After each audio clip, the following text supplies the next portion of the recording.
गुरुवार को विधानसभा में विदाई समारोह के दौरान नेता प्रतिपक्ष व असम के नवनियुक्त राज्यपाल गुलाब चंद कटारिया भावुक दिखे।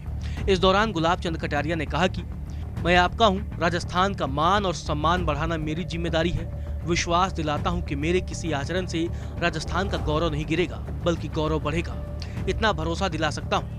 मुझे जो भी सेवा का मौका देंगे, प्रदेश हित में जो काम किए जा सकते हैं, इसके लिए प्रधानमंत्री के पास जाना होगा तो जाऊंगा। राजस्थान का उत्थान मेरा उत्थान है। विदाई समारोह के दौरान गुलाब चंद कटारिया ने कहा कि मैं कई बार भावुक हो जाता हूँ, कई बार आपसे भिड़ जाता हूँ, कई बार लगा होगा मेरे मन में किसी के प्रति गलत बात नहीं रहती है। कभी कोई कमी रही हो तो माफी चाहता हूँ। आपका आशीर्वाद रहे ताकि मैं एक अच्छे जनसेवक के तौर पर संविधान की पालना करते हुए लोकतंत्र को मजबूत कर सकूं।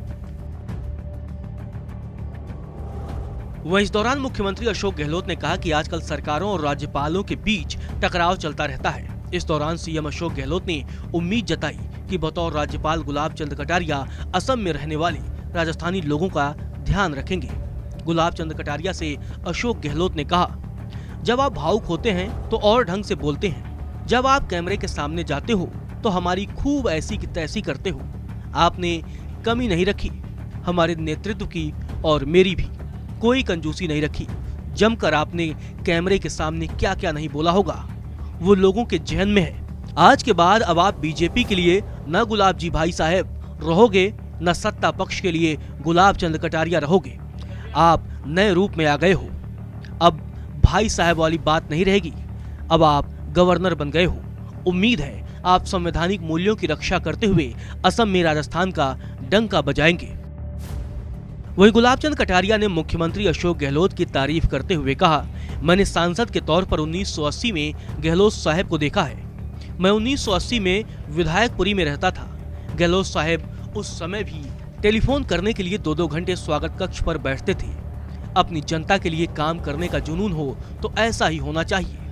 गहलोत की यह बात मैंने उस समय भी नोट की थी। अच्छी बात कहीं से भी मिले उसे मैं लेने से नहीं हिचकता, चाहे वह इधर का हो या उधर का। जो सच है वह तो सच ही रहेगा। गौरतलब है, राजस्थान विधानसभा में कटारिया की छवि एक बेबाक नेता की रही है। चाहे वे सरकार में रहे हों या विपक्ष, हमेशा अपनी बात को बेबाकी से रखा। कई बार ऐसा मौका भी आया जब वे अपनी ही सरकार के खिलाफ भी खड़े हो गए। कुछ भावुक क्षण भी ऐसे आए जब भरे सदन में गुलाब चंद कटारिया रो पड़े।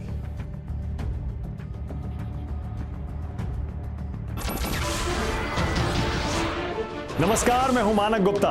अगर आपको हमारा ये वीडियो पसंद आया हो तो इसे लाइक और शेयर जरूर करें।